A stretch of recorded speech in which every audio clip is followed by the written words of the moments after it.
Welcome to Pick Up and Deliver, the podcast where I pick up my audio recorder when I head out for a walk and deliver an episode to you while I stroll around. I'm Brendan Riley.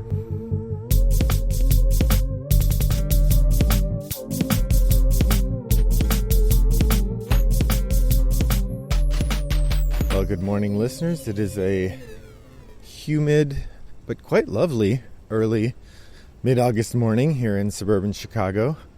I suspect later in the day it will be quite unpleasantly hot, so I'll be glad to be inside doing my work in the air conditioning.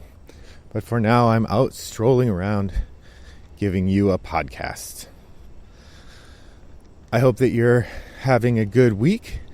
It's not been too bad for me.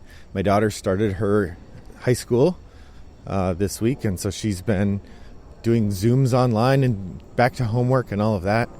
My son starts school next week. I imagine that will be a bit more painful. He doesn't enjoy school the way my daughter does. So, yeah, getting rolling here. I wanted to mention I will post a link. I'll try to remember to post a link to this in the Pick Up and Deliver Guild. But I've been playing, what's the best way to say this? I've been playing Cartographers via forum over in the Brawling Brothers Guild. We've played 3 games of it so far and actually just won a game, which was super cool. But Cartographers is a flip and write game in which you are drawing a map. I've talked about this a few times. And the way it works in a play-by forum is that the person running the game posts the newly flipped cards each day. And so you look at them and you draw on your map, and then the next day you look at them again. The person who's running it puts them in a spoiler tag, which works really nicely because then we don't have to worry about running out of or accidentally seeing a card before you're supposed to. So even if you miss a day, you can still get caught up. It's been pretty fun playing it. And like I said, I won the 3rd game of it. I won, which was pretty cool. So I decided that I would try to do the same. I really enjoy the Isle of Cats remote edition that Frank West put out kind of as a response to the pandemic. And so I'm excited to share that. So what I'm going to do is over in the Blue Peg, Pink Peg Guild, I've decided I'm going to run a game of the play-by forum over there. For Isle of Cats. I would love it if some of you were to join us over there. I think there's a pretty heavy overlap between listeners to this podcast and listeners to that one, so you may have seen this already. But if you haven't, head on over there. I'll post a link to the thread in our forum, and you can join us playing. I'm going to start the game tomorrow, so if you're listening to this late, feel free to join us anyway. In fact, I'm going to mark it with spoilers so you could even play after it's all over and just compare yourself to see how you did. All right, so that's the Isle of Cats remote edition, which I'm going to run over in the Blue Peg, Pink Peg Guild. So I thought I would head out today and make a podcast about something that came up in one of the other forums that I visit. Actually, it might have been in the Blue Peg, Pink Peg Guild again. No, it was somewhere else. Somebody posted a thing saying, what are some of the mechanisms that you enjoy that you think have a sort of clever twist? And they were talking about a mechanism where if you kill a worker, you can get a big benefit from it, but then you lose reputation because you've killed one of your workers. I think it was in Architects of the West Kingdom.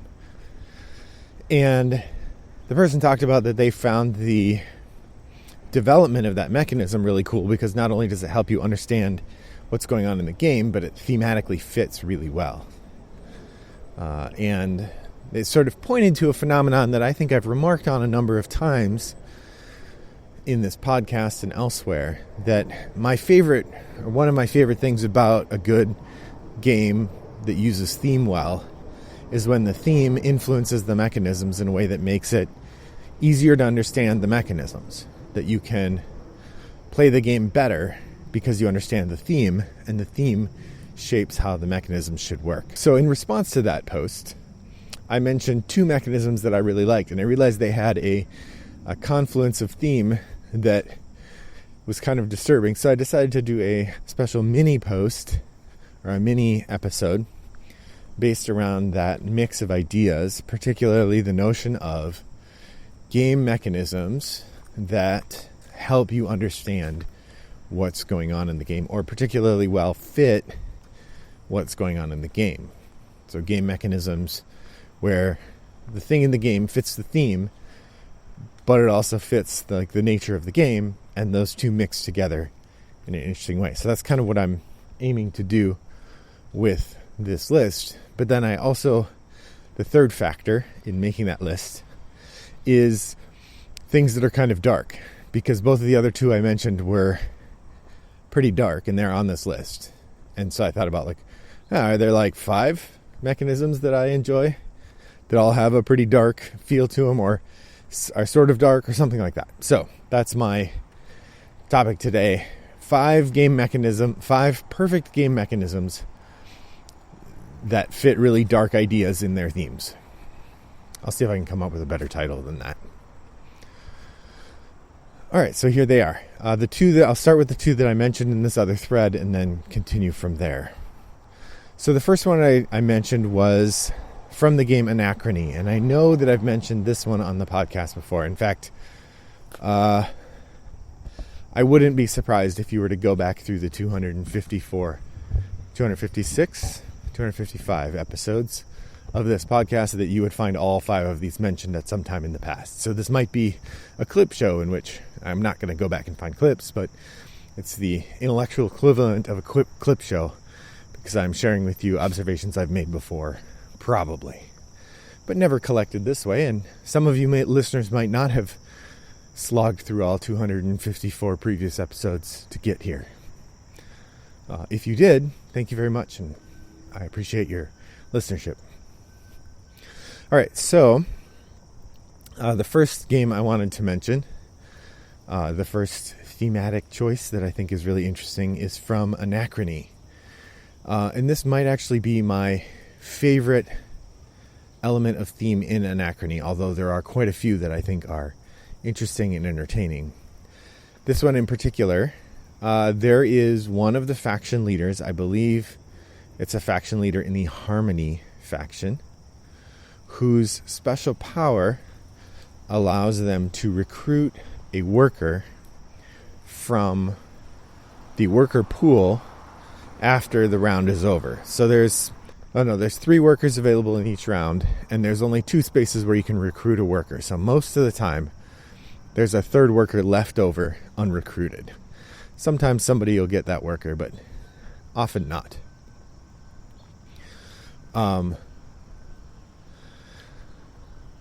So there's a mechanism that allows you to recruit a worker each round, or at the end of each round. In addition, there are a couple different buildings, one in particular, where you can send a worker and convert them into water.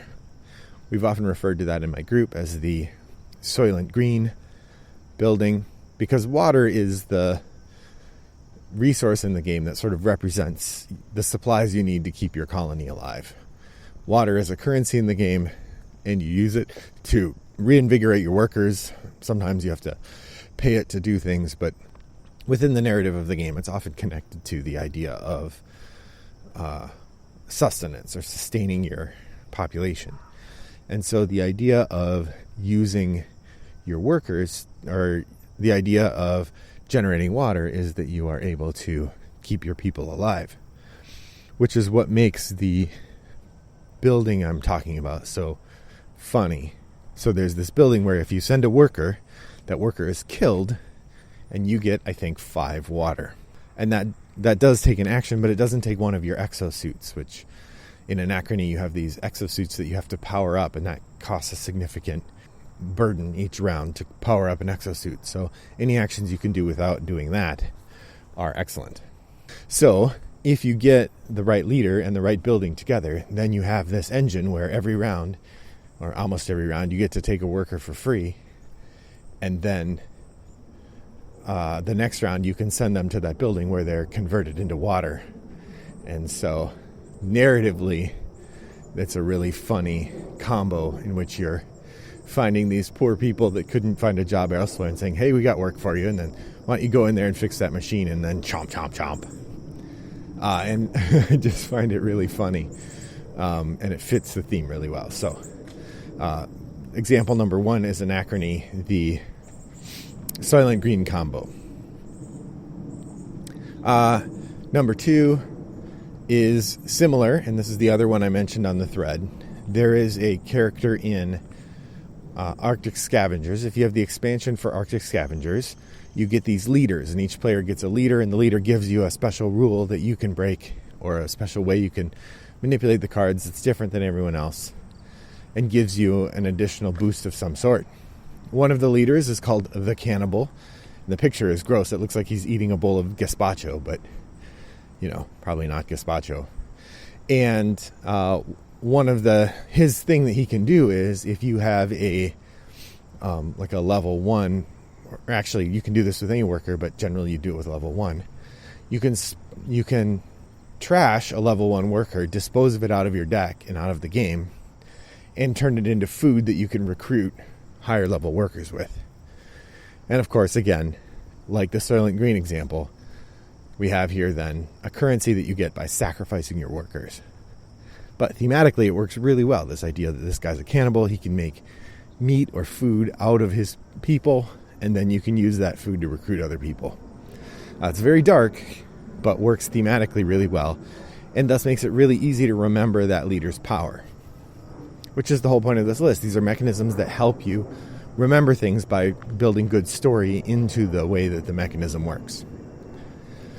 So those are the 2 that I have on the list, that I mentioned in this forum, but I thought a list of 5 is better than a list of 2. So I have 3 more examples of this sort of thing. And again, I sorted for dark theme because the first 2 that I found were already pretty grim. So I thought, why not lean into that? And the third one is my first response whenever I hear anyone say, what's your favorite weird rule from a rule book? I'm certain if you've scoured my 3,000 posts on Board Game Geek, or however many I've done, you would find multiple instances in which I'm referring to this rule, because I think it is the most thematic rule and the easiest to remember in perhaps all of board gaming. Easiest to remember because of the theme. It fits this topic very well. Have you guessed what it is or remembered from previous podcasts? That's right. It's the Dungeon Pets farm rule. So in Dungeon Pets, there is a farm that raises pets. So if you want to buy a new pet, you can buy it from this farm. And they have level 1 and level 2 pets. These are younger pets and slightly older pets. However, the farm doesn't have room forever, or the market stall where the pets are raised doesn't have room forever. So if there's a level 2 pet that no one buys, when the round shifts to level 3, that pet is removed from the game. In the rulebook it says that pet is sent to live on a farm where it will be happy and joyful all of its days. I'm paraphrasing here, but it's something pretty close to, in a completely unrelated effect, add 2 meat to the meat market. So obviously the narrative there is that the animal has been killed and turned into meat, which you can then buy to feed your other animals. The rule book makes that a little subtle, but in a hilarious way, but incredibly memorable. Like, this is the perfect example of a thing that happens that so perfectly fits the narrative of the game that I suspect you'd never forget that rule. As soon as you go to move that second tier animal off the board, you remember, oh yeah, I got to put the meat on there because of this funny story that was put in the rule book. Now, people who complain about rule books that meander a little bit or spend time on theme, I think you're missing the trick here. The whole point of theme in a board game, or one of the main points of theme in a board game, is to help you remember the mechanisms. That only works, of course, if the theme is explained in the context of the mechanisms, and the mechanisms are explained in context of the theme. But when it is, it works really well, I think. So that's Dungeon Pets, the meat rule. I've got 2 left. Now, this second to last one, I find really effective narratively, but is perhaps the least easily explained in the context of direct representation because it's such a big part of the game. All the rules I've mentioned up till now are a small part of the game. There's a little nuanced rule that happens in a particular moment and fits the narrative really well. This fourth example from my list is a bigger rule that happens you have to deal with it every turn. And this is in Martin Wallace's London.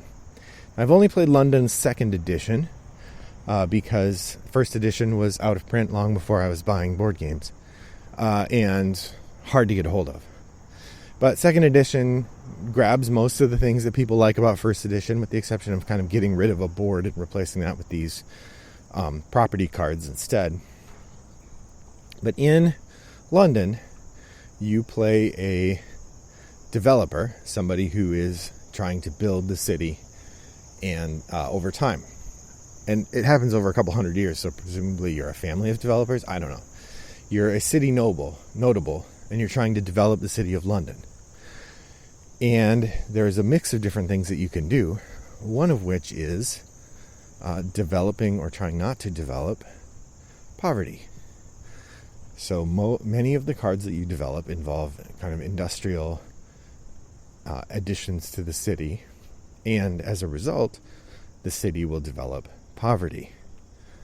So a big part of the game is that you have to constantly be doing things to alleviate that poverty as well, because you get these cubes, they're called poverty cubes, that build up over the course of the game. And at the end of the game, if you have more of those than anyone else, your region suffers dramatically in terms of points. So there are specific cards where it's very clear why they do or don't create poverty. Like there are streetlights is a card you can get.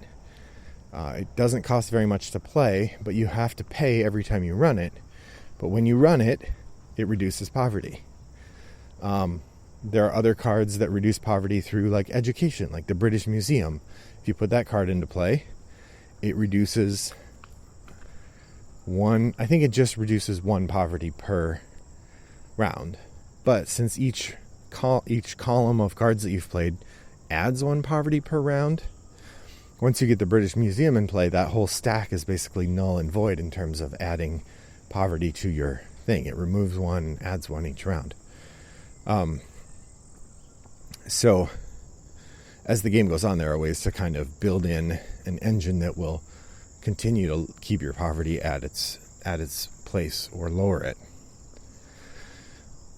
So that's the poverty cubes in London, which I think are really great. It's also really fun teaching people to play London and getting to the point where you get to say poverty cubes. There's something really funny narratively about, and then you get more poverty cubes. You just see this piling up, and it becomes a really good demonstration of the downside of explosive capital growth, which is, of course, poverty. So that's London, second edition, the poverty cubes. All right, my final example from this list for you to consider today of a rule that I think fits a niche really well, fits the narrative really well, are the law enforcement officers in The Bloody Inn. So The Bloody Inn is a game about a family of people running a hotel and making money by renting out rooms in the hotel and murdering people who stay at the hotel. The way the game works is you have a number of cards in your hand, and these represent people who work for you. The cards in your hand, you have to pay them to keep working for you, or you can use them to develop a variety of things. You can use them to build buildings, which give you special rules and scoring conditions at the end of the game. You can use them to do actions for you, or you can use them to pay for the other actions that you're doing. So you're constantly drawing cards and cycling cards. But the way you make money in the game is by murdering people who have stayed at your hotel. And when you murder them, you don't get to collect their money until you're free and clear. Now, this is the one place where I think this game really falls apart in terms of its theme, is the idea you don't get the money until you've hidden the body. That doesn't really work for me. However, The thing that does work is the way that you handle law enforcement. So if police officers show up at your inn, they are suspicious and they will cause you trouble if you have any bodies laying around. So at the end of the round, any police officers who are left in the inn will investigate, and any players who have bodies in the ground lose a lot of money trying to hide them quickly, mostly by paying the town gravekeeper to dig a grave quick. By contrast, you have two ways to deal with the law person other than hiding all your bodies. First off, you could kill them, which exacerbates your problem next round because now you have another body you have to hide, and there's only so many places you can do that. Or you can recruit them, in which case now you're bribing them to work for you and they don't mind that you've killed people. Now this is of course a very dark game. Not only are you murdering people to get their money, but also the presumption that everyone has a price and you can bribe anyone in the game. Nonetheless, thematically, your three solutions to dealing with the law enforcement: cover up your crimes, bribe them, or murder them, fit really well thematically with the story the game is telling. And as a result, it makes the rules really easy to remember in the Bloody Inn. So, what niche rules do you find particularly compelling? Which rules do you think make the theme easier to remember and understand? And which experiences of those games have you had? Drop by Board Game Geek Guild 3269 to let me know, or email me, Brendan at Rattlebox Games. Please do consider popping by the guild to find the link to the Isle of Cats Remote Edition play-by-forum game that I'm running over in Blue Pig Pink Pig. I hope you'll join us for that. In the meantime, I hope that your next walk is as pleasant as mine was. Thanks for listening. Bye-bye.